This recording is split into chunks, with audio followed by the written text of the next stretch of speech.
Victor रे कभी तो समझ में आ, बैठेंगे पढ़ाई करेंगे, तुझको आते इधर लाज आए अगर, ओढ़ के आजा 3D को तू रे। विक्टर रे कभी तो समझ में आ, बैठेंगे पढ़ाई करेंगे, तुझको आते इधर लाज आए अगर, ओढ़ के आजा 3D को तू रे। हेलो बच्चों, माय नेम इज अंजारुल और आप देख रहे हैं आपका अपना चैनल मिस्टर एच। बच्चों, आज हम लोग डिस्कस करने वाले हैं वेरी इंपॉर्टेंट टॉपिक। अगर ये टॉपिक क्लियर नहीं है तो फिर आपको 3D मुश्किल से ही समझ में आएगा, तो उसके लिए इस टॉपिक को समझना बहुत ही इंपॉर्टेंट है आपके लिए, और point of examination point of view से भी काफ़ी अच्छा है ये टॉपिक। दोनों चैप्टर मिला के इस टाइम 2022 में 14 मार्क्स के सेकेंड टर्म में कॉन्सेप्ट है। बेसिकली क्या होता है, बच्चे ये समझते हैं कि ये साइंस वालों के लिए, क्योंकि साइंस वाले फिजिक्स में पढ़ते हैं वेक्टर को, बट ये बहुत ईजी टॉपिक है। अगर इसको हम को रिलेट करके समझे तो बहुत ईजी है। वेक्टर होता क्या है? Vector is nothing but straight line. अगर आप समझ लो कि स्ट्रेट लाइन को ही वेक्टर बोलते हैं, बस नाम टिपिकल नेम इसके साथ लग गया है कि ये वेक्टर है, तो भैया वेक्टर है तो साइंस वाले पढ़ते हैं और कॉमर्स वालों को समझ में नहीं आता। तो ऐसा मिथ जो है उसको अपने दिमाग से निकाल दीजिए। ये बस आप समझते हैं कि स्ट्रेट लाइन को ही वेक्टर बोलते हैं, नाम यहाँ पे अलग हो गया है, ठीक है, टिपिकल नेम दे दिया गया है। सो बच्चों, हम लोग कॉन्सेप्ट स्टार्ट करते हैं। आप कॉन्सेप्ट वाली वीडियो को बार बार देखो जब तक कि सारे कॉन्सेप्ट आपको क्लियर ना हो जाए, ठीक है। हम बात करेंगे फिजिकल क्वांटिटीज की। फिजिकल क्वांटिटी, दो टाइप की फिजिकल क्वांटिटी होती है। एक को बोलते हैं वेक्टर, दूसरे को बोलते हैं हम स्केलर। पहला होता है वेक्टर, दूसरा हो जाएगा scalar. Scalar quantity and vector quantity. Vector quantity क्या होता है? Those physical quantities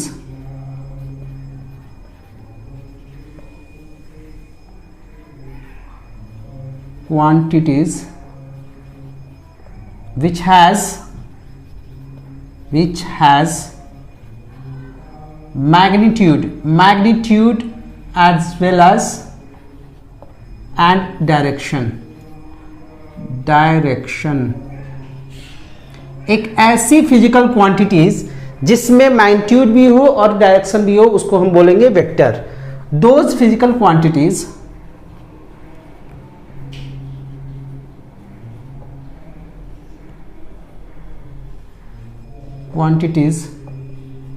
which has magnitude only।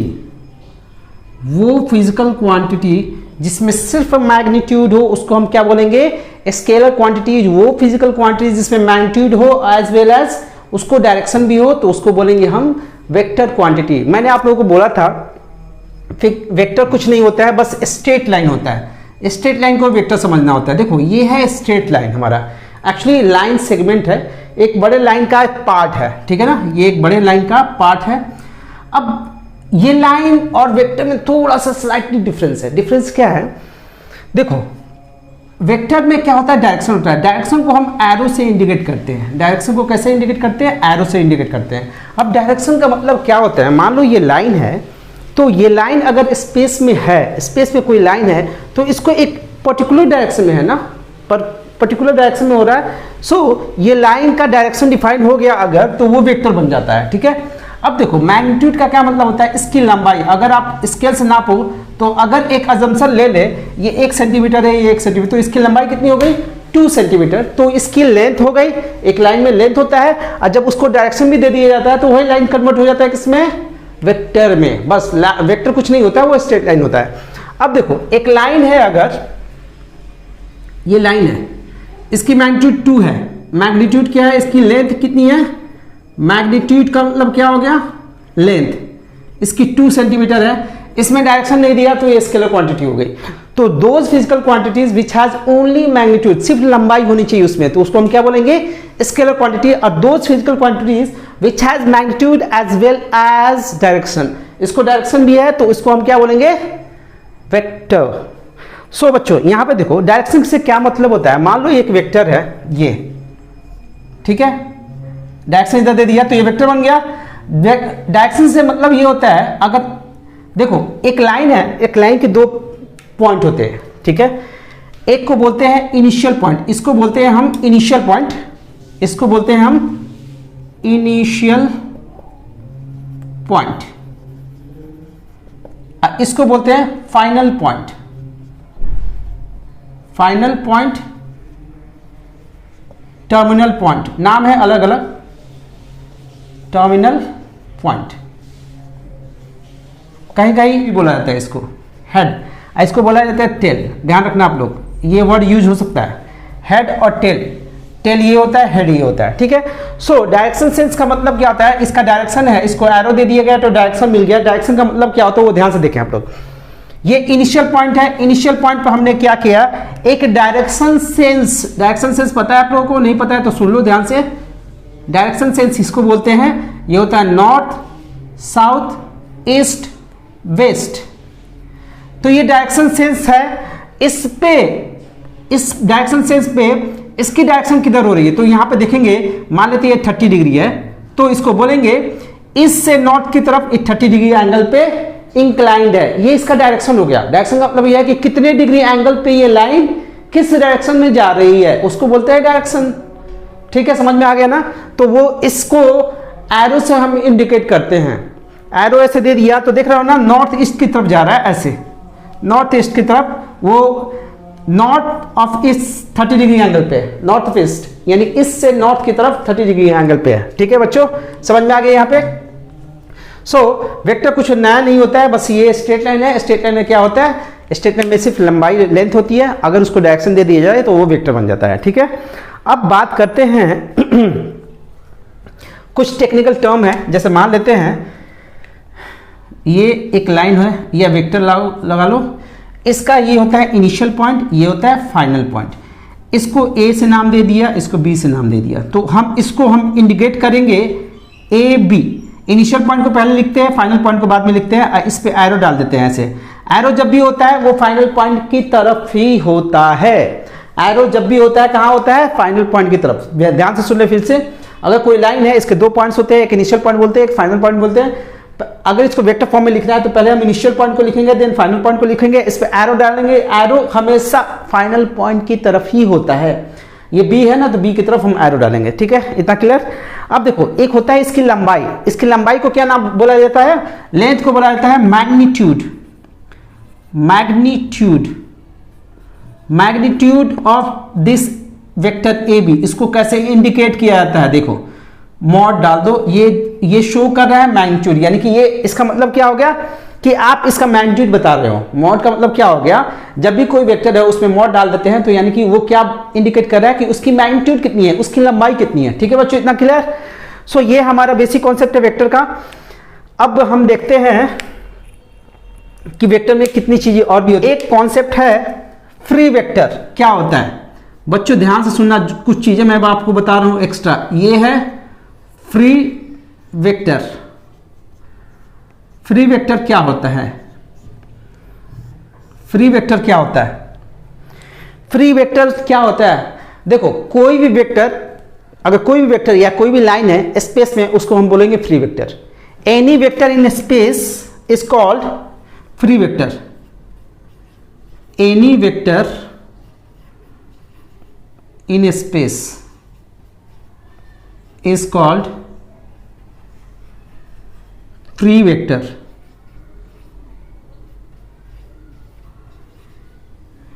यहां पे एक पॉइंट आप लोग याद रखना, अगर ये फ्री वेक्टर है, अगर ये फ्री वेक्टर है, ध्यान से देखना, अगर स्पेस में हवा में है, ये फ्री वेक्टर है, अगर ये फ्री वेक्टर है तो वेक्टर कब चेंज माना जाएगा, जब दो कंडीशन है, जब इसको चेंज मान लेंगे हम लोग, या ये वेक्टर इधर जा रहा है, इसको डायरेक्शन दे दिया इधर, ठीक है, ये इस साइड में जा रहा है, अगर इसका डायरेक्शन चेंज कर दूं, दो चेंज हो गया, डायरेक्शन ऊपर चला गया तो वेक्टर चेंज हो जाएगा, दो केस में वेक्टर चेंज माना जाएगा, जब इसका या तो डायरेक्शन चेंज कर दो या फिर इसकी लंबाई छोटी कर दो, कट करके यहाँ पे लंबाई छोटी कर दो। जब इसको कट करके इतना हटा देंगे तो लंबाई छोटी होगी ना, तो हम वेक्टर चेंज मानेंगे। दो केस में वेक्टर चेंज होता है, एक तो या तो डायरेक्शन चेंज कर दो या फिर उसकी लेंथ को या मैग्नीट्यूड बोल लो या फिर लंबाई बोल लो, उसको चेंज कर दो तो वेक्टर चेंज माना जाएगा। सो अगर कोई वेक्टर चेंज कब नहीं माना जाएगा, वेक्टर चेंज कब नहीं माना जाएगा, ये वेक्टर है, डायरेक्शन इधर है, ये अगर पैरेलली ट्रांसलेट कर रहा है, पैरेलली या तो ऊपर जा रहा है या फिर नीचे आ रहा है या फिर आगे जा रहा है या फिर पीछे जा रहा है, तो इसको हम चेंज नहीं मानेंगे। पैरेलल, ये आप याद कर रखना टॉपिक जो मैंने बताया, ये parallel translation of vector does not bring any changes।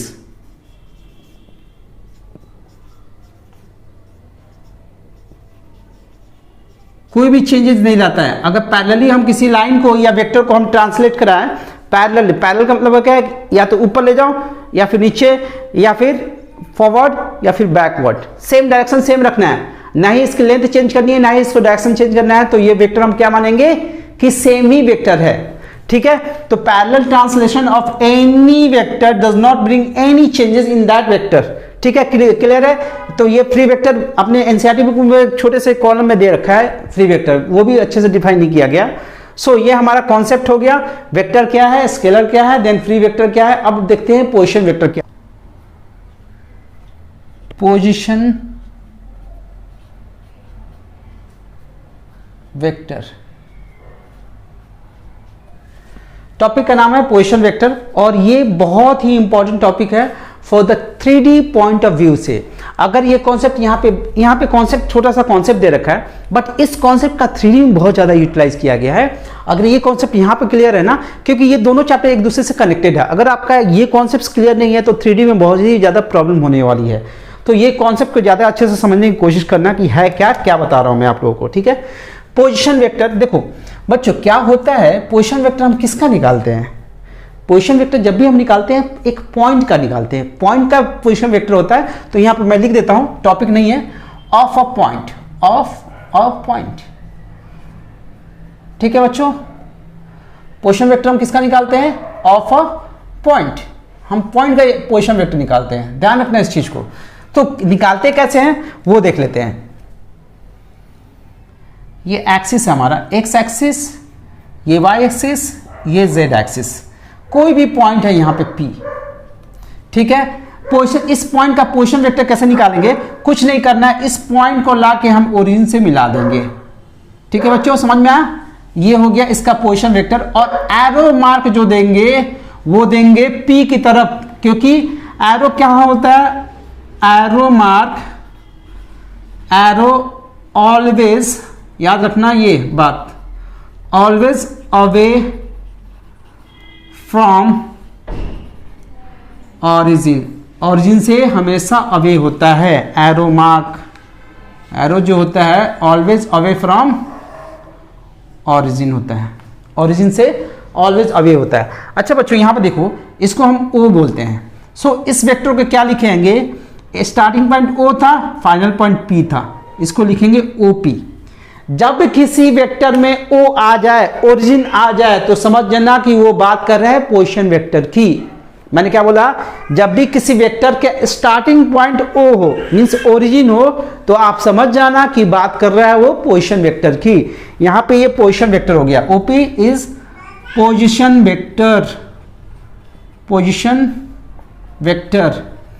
अब एक बात और ध्यान से सुनो, OQ ये पोजीशन वेक्टर है किस पॉइंट का, Q, जो यहां पे पॉइंट होता है ना, ये जो फाइनल होता है वही पॉइंट होता है। पोजीशन वेक्टर ऑफ किसका है, position vector of point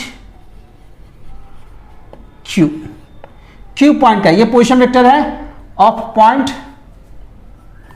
P का। सो यहाँ पे देखो ओरिजिन अगर ओ आ गया तो समझ आना कोई पोजीशन वेक्टर है, इधर वाला जो होता है वो पॉइंट होता है। देखो यहाँ पे जो पॉइंट था ना वो पॉइंट स्पेशली वो पॉइंट होता है। तो अगर हमने मान लो अगर ये ओ आर एक वेक्टर दे रखा है पोजीशन वेक्टर, तो इसका यानी कि हमारे पास पॉइंट है, ये पॉइंट आर हमें पता है, तभी तो इसको यहां से मिलाया होगा तो ये ओ आर बना होगा। यानी कि पोजीशन वेक्टर दे रखा है तो उससे तुम पॉइंट निकाल सकते हो, पॉइंट दिया है तो पोजीशन वेक्टर निकाल सकते हैं। यही कॉन्सेप्ट यूज होने वाला है 3D चैप्टर में, ध्यान रखना।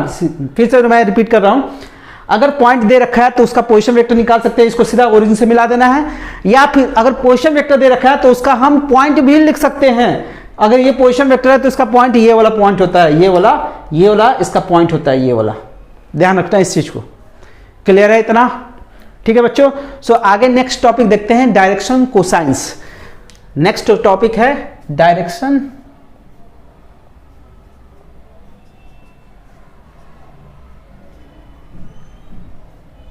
कोसाइंस।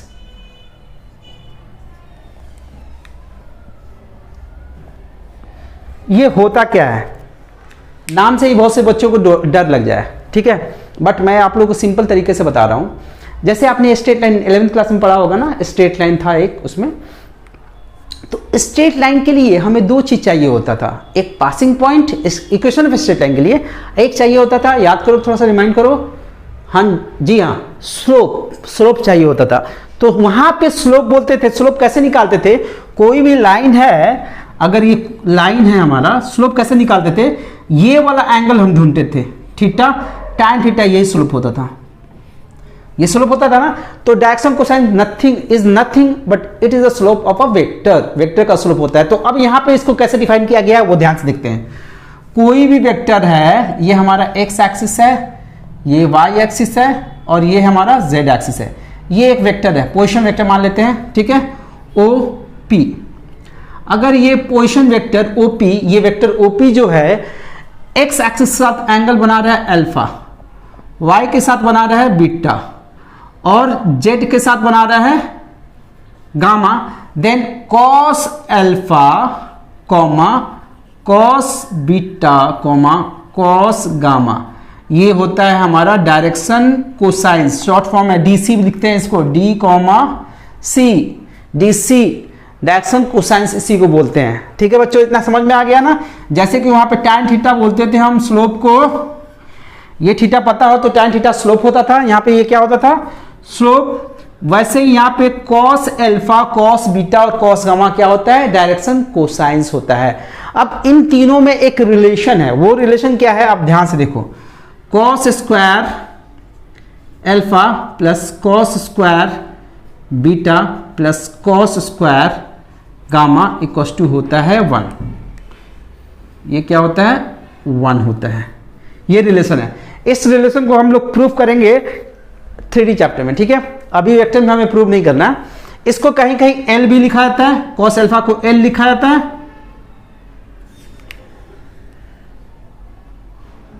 इसको M लिखा जाता है, इसको N लिखा जाता है, ठीक है। सो हमारे पास ये हो गया L square plus M square plus N square equal to 1, ठीक है। ये रिलेशन कार्टेशियन फॉर्म में पढ़ेंगे हम लोग जब 3D में आएगा। वैसे वेक्टर में भी है, बहुत कम यूज है, 3D में ज्यादा यूज है इसका, ठीक है। सो बच्चों अब देखो क्या है, इस कॉन्सेप्ट पे बहुत ही अच्छे अच्छे क्वेश्चन बनते हैं। इस वाले कॉन्सेप्ट पे, डायरेक्शन कोसाइन वाले कॉन्सेप्ट पे क्या क्वेश्चन बनता है, देखो पहला क्वेश्चन क्या है, if alpha beta gamma R angle made by line, made by vector with x, y and z axis, then find। दो क्वेश्चन है इसमें, ए पार्ट ये है sine square alpha plus sine square beta plus sine square gamma equals to what, B cos 2 alpha plus cos 2 beta plus cos two gamma equals to what. ये दो question है, इसको कैसे solve करेंगे हम देखते हैं, ठीक है। इसकी वैल्यू निकालनी है sine square alpha plus sine square beta plus sine square gamma, ये कितना होगा। सो हमारे पास एक डेटा है cos square alpha cos square beta cos square gamma equals to कितना होता है 1। ये हमारे पास रिजल्ट है, इसको यूटिलाइज करेंगे। सो बच्चों यहां से हम प्रोसीड करते हैं, यहां से प्रोसीड करते हैं। इसकी वैल्यू निकालने के लिए हमें इसको कॉस में चेंज करना पड़ेगा। तो 10th का आइडेंटिटी याद करो, 1 माइनस कॉस स्क्वायर अल्फा, ये हो गया साइन स्क्वायर अल्फा। फिर इसके जगह पे लिखेंगे 1 माइनस कॉस स्क्वायर बीटा, फिर इसके जगह पे लिखेंगे 1 माइनस कॉस स्क्वायर गामा। अब ये 1 ये 1 ये 1 3 हो गया, माइनस कॉमन ले लिया, cos square alpha plus cos square beta plus cos square gamma. This is 3 minus इसकी वैल्यू 1 होती है, तो ये फाइनली आ गया 2 इसका आंसर हो गया, ठीक है। Second part cos 2 alpha plus cos 2 beta plus cos 2 gamma, इसकी वैल्यू क्या होगी। सो बच्चों ये 11 का फॉर्मूला लगा लो। cos 2 अल्फा का फॉर्मूला होता है cos में, क्योंकि हमें यहाँ पे देखो, यहाँ पे डबल एंगल हमें चाहिए, सिंगल एंगल अल्फा चाहिए, ये हमारा अल्फा था, ठीक है ना, हमें अल्फा चाहिए। तो फॉर्मूला आपको याद होगा 2 cos स्क्वायर अल्फा माइनस 1, ये फॉर्मूला था हमारे पास। इसका ये फॉर्मूला होता है। फिर इसका सिमिलरली हम लिख सकते हैं 2 cos स्क्वायर बीटा माइनस 1, फिर इसका भी लिख सकते हैं 2 cos स्क्वायर गामा माइनस 1। सो ये और ये इन दोनों में से 2 कॉमन निकाल लेते हैं, ये हो गया cos square alpha plus cos square beta plus cos square gamma, minus 1 minus 1 minus 1 minus 3। So 2 into 1 minus 3 is 2 minus 3 equals to minus 1। ये हो गया इसका आंसर। समझ में आया बच्चों आप लोगों को ये कैसे हुआ है क्वेश्चंस। तो इस टाइप के क्वेश्चन बोर्ड में जनरली बने, ये क्वेश्चन बोर्ड में बना हुआ है, ठीक है ना। और मे बी ये इस बार आ सकता है, ये बहुत से सैंपल पेपर में ये सब सारे क्वेश्चंस दिए हुए हैं, ठीक है। तो अब आगे बढ़ते हैं हम लोग। बेसिकली अब देखेंगे हम लोग टाइप ऑफ वेक्टर्स। पहला टाइप है, first type is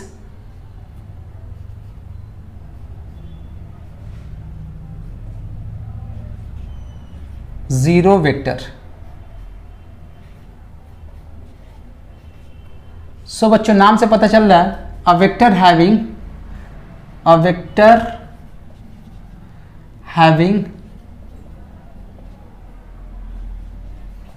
magnitude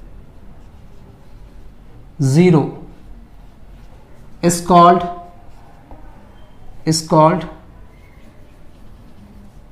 zero vector।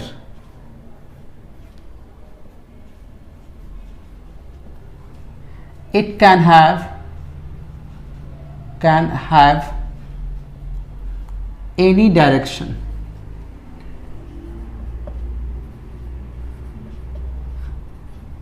ये लाइन को डिफाइन करते हैं हम लोग, ठीक है। अब देखो एक वेक्टर क्या होता है, सपोज करो ये हमारे पास वेक्टर है, एक वेक्टर है यहां से लेके यहां तक, ये इनिशियल पॉइंट ए है, फाइनल पॉइंट बी है, इस पे एरो डाल दिया। अब ये तो हमारा वेक्टर है, इसमें कुछ लेंथ है, ये जीरो वेक्टर नहीं है क्योंकि इसकी लंबाई कुछ ना कुछ तो दिख रही है, 2-3 जो भी सेंटीमीटर दिख रही है। अब इस पॉइंट को उठा के हम यहां पे लाते हैं, इसकी लेंथ कम हो गई। अब इस पॉइंट को और नजदीक लाते हैं, इसके और लेंथ कम हो गई। जब इसको यहां पे ले आएंगे ना तो क्या होगा, इस पॉइंट को उठा के जब यहां पे ले आएंगे ए के ऊपर, तो ये हो जाएगा जीरो वेक्टर क्योंकि इसकी लंबाई क्या हो जाएगी, जीरो हो जाएगी। तो ये हो गया, यानी कि इनिशियल पॉइंट और फाइनल पॉइंट दोनों कोइंसाइड कर जाए तो ये वेक्टर क्या होता है, जीरो वेक्टर होगा।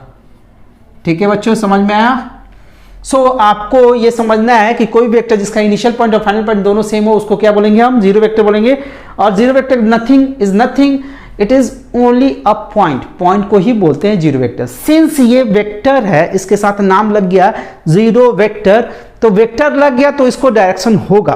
अब डायरेक्शन क्या होगा, ये पॉइंट है, इसका डायरेक्शन क्या होगा, इसका डायरेक्शन कहीं भी हो सकता है, इधर हो सकता है, इधर हो सकता है, इधर हो सकता है, इधर हो सकता है। इसलिए बोला गया है it can have any direction, इसको कोई भी डायरेक्शन हो सकता है, होगा जरूर, क्योंकि नाम है वेक्टर। जब वेक्टर आया तो इसमें तो डायरेक्शन तो होगा ही होगा, क्योंकि वेक्टर वही होता है जिसमें मैग्नीट्यूड और डायरेक्शन दोनों है। इसकी मैग्नीट्यूड 0 है, इसलिए इसको बोला गया है 0 वेक्टर। ठीक है बच्चों, समझ में आ गया। अब नेक्स्ट टॉपिक है unit vector. Second topic is unit vector. नाम से पता चल रहा है कि यूनिट वेक्टर क्या हो सकता है। अब वेक्टर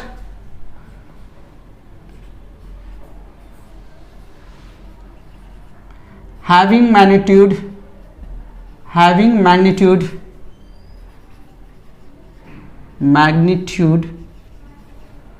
1, जिस वेक्टर की मैग्नीट्यूड 1 हो उसको बोलते हैं हम यूनिट वेक्टर। मान लो ये कोई वेक्टर है, यहां से लेके यहां तक, ये A है, ये B है, तो इसको लिखेंगे हम AB वेक्टर, ऐसे लिखते हैं।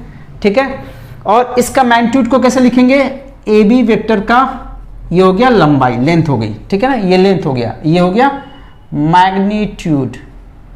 मैग्नीट्यूड। अब बच्चों ध्यान से सुनना, मान लेते हैं इसकी लंबाई कितनी है, 3 सेंटीमीटर मान लिए, एक एग्जांपल के तौर पे समझने के लिए मान लिया 3 सेंटीमीटर है।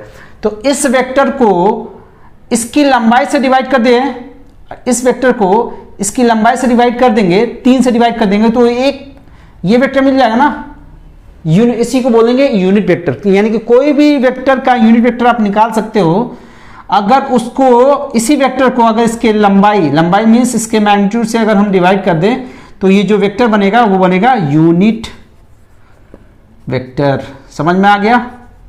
तो यूनिट वेक्टर बनाने का सिंपल सा तरीका है, क्या करेंगे हम, किसी भी वेक्टर को उसके मैग्नीट्यूड से डिवाइड कर देंगे, ये इसका फॉर्मूला भी होता है। सो जो आगे की बहुत ही ज़्यादा यूज होने वाला है, तो आप लोग ध्यान से इसको याद कर सकते हैं या समझ सकते हैं। समझना बहुत ज़्यादा जरूरी है रादर देन क्रैमिंग इट। ठीक है, सो यूनिट वेक्टर समझ में आ गया, जीरो वेक्टर समझ में आ गया। अब देखते हैं तीसरा पॉइंट है को initial vector.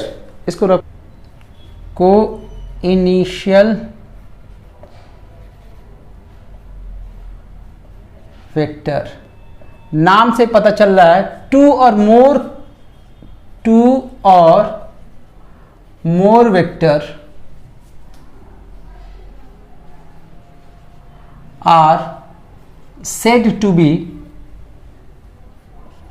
be co-initial if they have same initial point, same initial points। बहुत सारे वेक्टर्स हैं, मान लेते हैं एक वेक्टर ये हो गया, एक वेक्टर ये हो गया, एक वेक्टर ये हो गया, इनका स्टार्टिंग पॉइंट सेम होगा तो उसको क्या बोलेंगे, को इनिशियल पॉइंट्स, सॉरी को इनिशियल वेक्टर्स बोलेंगे। ठीक है, next topic is collinear vector. Collinear vector, collinear vector समझने से पहले हम समझते हैं, एक टॉपिक समझते हैं, लाइन ऑफ सपोर्ट क्या होता है। लाइन ऑफ सपोर्ट, देखो बच्चों क्या होता है, एक ये वेक्टर है, ठीक है, या समझ लो लाइन है, ये लाइन सेगमेंट है, ये एक बड़े वाले लाइन का एक छोटा सा पार्ट है। तो बड़ा वाला लाइन कैसा रहा होगा, ये वाला रहा होगा, ये इसको जैसे ब्रोकन लाइन से हमने दिखाया, ये बड़े वाला लाइन का ये छोटा सा पार्ट है। इस बड़े वाले लाइन को बोलते हैं line of support. Line of support समझ में आ रहा है बच्चों। तो बड़ा वाला लाइन का जो हिस्सा है वो छोटा वाला लाइन सेगमेंट या वेक्टर बोल लो, तो बड़े वाले लाइन को क्या बोलेंगे हम, लाइन ऑफ सपोर्ट। तो हर एक वेक्टर का एक लाइन ऑफ सपोर्ट होता है। ठीक है, ये टॉपिक समझ में आ रहा है। कोलिनियर वेक्टर क्या होता है, ध्यान से देखें आप लोग। इसमें 4 कंडीशन है। पहला कंडीशन क्या है, parallel line, parallel vector, 2 parallel vectors हो तो उसको हम क्या बोलेंगे, कोलिनियर। देखो एक वेक्टर ये है, एक वेक्टर ये है, दोनों पैरेलल हो गए, तो ये कोलिनियर का केस है। कोलिनियर का मतलब क्या होता है, दोनों एक लाइन पे आ सकते हैं। तो देखो क्या है, ये फ्री वेक्टर है, मैंने बताया था ना, फ्री वेक्टर को हम पैरेलली ऊपर नीचे ट्रांसलेट कर सकते हैं। इस वेक्टर को उठा के यहाँ पे कर दिया या इसी के ऊपर कर दिया, पैरेलली ट्रांसलेट हो गया ना। सो ये क्या हो गया हमारा, ये क्या हो गया, कोलिनियर वेक्टर्स हो गया। सेकेंड है एंटी पैरेलल। एंटी पैरेलल, दो वेक्टर अगर एंटी पैरेलल है तो भी हम उसको मानेंगे कोलिनियर। एक वेक्टर इधर जा रहा है, एक वेक्टर इधर जा रहा है, एंटी पैरेलल यानी उल्टा, एक इधर जा रहा है तो एक का डायरेक्शन एंटी है, ठीक है। सो ये भी केस क्या होता है, कोलिनियर का केस होता है। इससे क्या होगा, ये फ्री वेक्टर है, इसको उठा के हमने इसके ऊपर रख दिया, कोइंसाइड कर गया ना। जब दो वेक्टर कोइंसाइड कर जाए, एक के ऊपर एक आ जाए, उसको बोलते हैं कोलिनियर। आपने पढ़ा ही होगा बचपन में। सो थर्ड केस आता है same line of support. Same line of support, same line of support, एक वेक्टर ये है और दूसरा ये है, इसका लाइन ऑफ सपोर्ट ये है, इसका लाइन ऑफ सपोर्ट ये था ना, इस वाले छोटे वाले का। ये वेक्टर फ्री वेक्टर है, इसको उठा के हमने यहां पर रख दिया। अब देखो दोनों का लाइन ऑफ सपोर्ट सेम आ गया ना। ये फ्री वेक्टर है, इसको उठा के मैंने यहां पर रख दिया। पैरेलली ट्रांसलेट कराने पे वेक्टर चेंज नहीं होता है, मैंने फर्स्ट बोर्ड पे लिखा था इसी वीडियो में, ठीक है। तो ध्यान से आप लोग उस कॉन्सेप्ट को देखें। ये पैरेलली हमने ट्रांसलेट करा दिया, यहां पे आ गया, तो ये वेक्टर क्या हो गया, दोनों का लाइन ऑफ सपोर्ट सेम आ गया, यही लाइन ऑफ सपोर्ट हो गया, ठीक है। यहां बताया था लाइन ऑफ सपोर्ट क्या होता है। चौथा एक पॉइंट है, इसको अभी हम लोग ब्रेक करेंगे, अभी इसको हम नहीं करेंगे, इसको बाद में मैं कराऊंगा, क्योंकि इसमें जो बताऊंगा वो कॉन्सेप्ट आगे थोड़ा सा सेकेंड एक्सरसाइज में आने वाला है। तो सेकेंड एक्सरसाइज जब वो कॉन्सेप्ट बताऊंगा तो मुझे ये रिमेंबर रहेगा, इस टॉपिक को क्लियर कराऊंगा। कोलिनियर वेक्टर्स याद रखना, फोर्थ पॉइंट छोड़ रखा है, उस वीडियो में कराऊंगा मैं, ठीक है। सो अब नेक्स्ट टॉपिक है इक्वल वेक्टर्स। फिफ्थ पॉइंट क्या है, इक्वल वेक्टर्स। टू और more vectors are said to be equal if both having same magnitude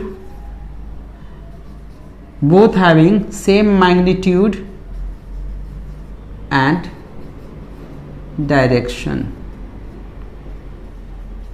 अगर दो वेक्टर है, एक वेक्टर ये है, एक दूसरा वेक्टर ये है, ये ए वेक्टर हो गया, इसको बी वेक्टर का नाम दे दिया, ठीक है। तो दोनों की लंबाई लगभग सेम दिख रही है, दोनों का डायरेक्शन सेम है, तो हम इसमें बोल सकते हैं कि A vector equals to B vector. ध्यान रखना आप लोग, इसको क्या बोलेंगे हम, इक्वल वेक्टर्स। क्लियर है, समझ में आया ये। अब next topic is negative of vectors, जो कि लास्ट टॉपिक है इस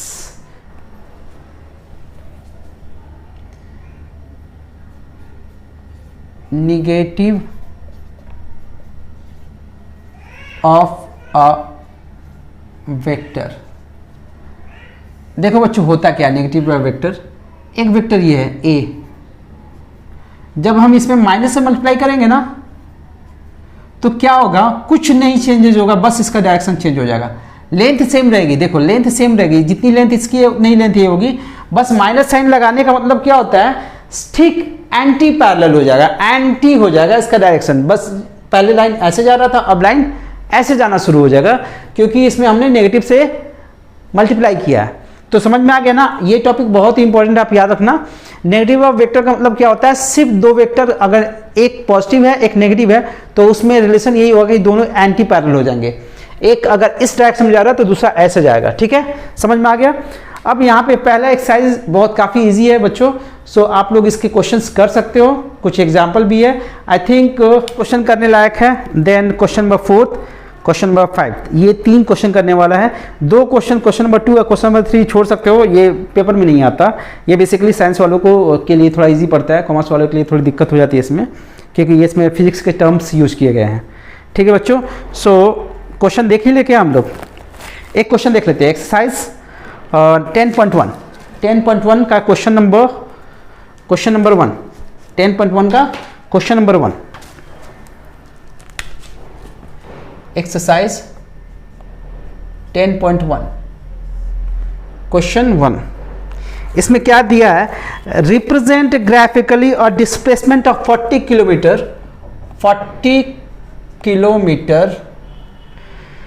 30 डिग्री ईस्ट ऑफ नॉर्थ। देखो बच्चों क्या बोला है, ईस्ट ऑफ नॉर्थ का मतलब होता है नॉर्थ से ईस्ट की तरफ। तो हम डायग्राम बनाते हैं, ये नॉर्थ होता है, ये साउथ, ये ईस्ट, ये वेस्ट, ठीक है। नॉर्थ से ईस्ट की तरफ, नॉर्थ से ईस्ट की तरफ 30 डिग्री जाना है, ये 30 डिग्री, समझ में आया। नॉर्थ से ईस्ट की तरफ ऐसे जाना है 30 degree, north east of north लिखा है यानी नॉर्थ से ईस्ट की तरफ जाना है, आप लोगों को समझ में आया। अब जाना है क्या, 40 किलोमीटर जाना है, 40 किलोमीटर जाना है। तो हम क्या करते हैं, इसको 4 इक्वल पार्ट में डिवाइड करते हैं, 1 2 3 एंड 4। एक पार्ट इक्वल 10 km। तो ये हो गया, एरो डाल दो यहाँ पे, ये हो गया इसका ग्राफिकली रिप्रेजेंटेशन, ठीक है बच्चों, समझ में आया। देन क्वेश्चन नंबर 4 है, देखो क्वेश्चन नंबर 4 में डायग्राम ऐसे दिया हुआ है,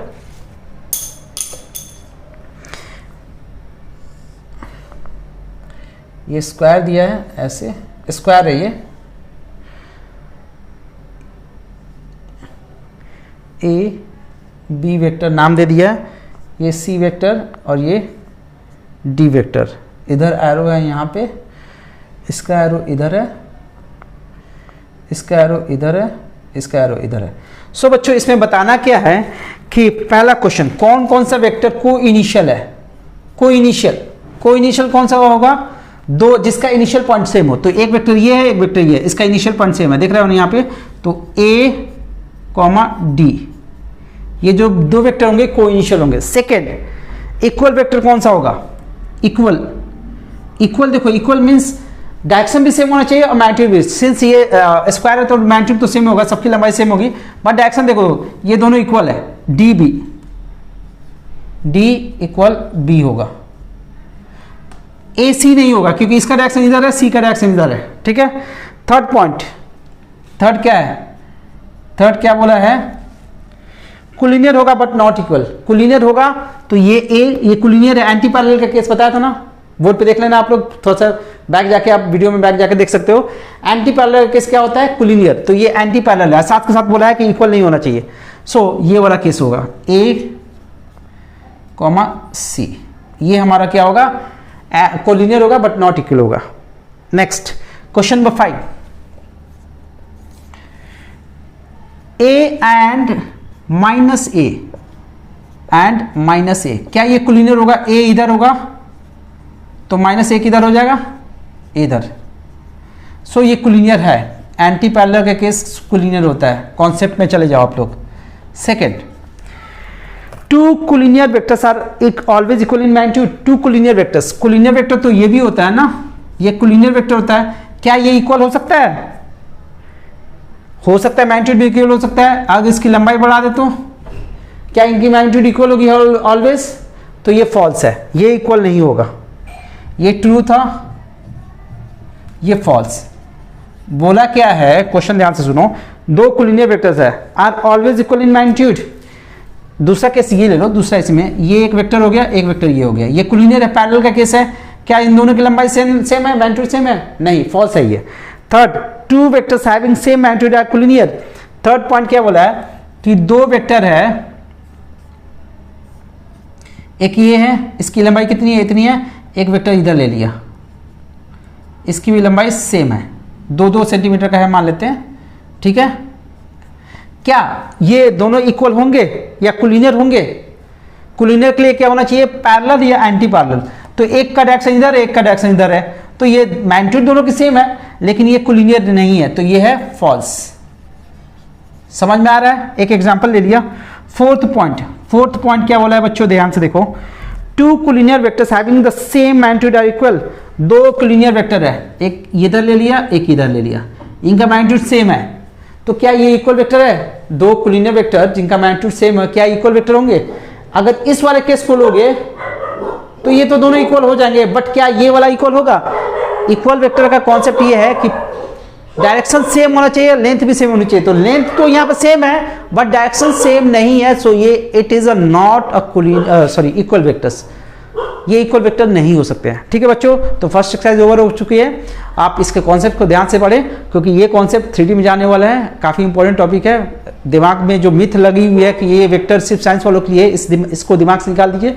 वेक्टर कुछ भी नहीं होता है, बस स्ट्रेट लाइन होता है। अगर वीडियो आप लोगों को अच्छी लगी है तो आप इसको शेयर करें अपने दोस्तों में ज़्यादा से ज़्यादा, और लाइक कमेंट भी आप डाल सकते हैं।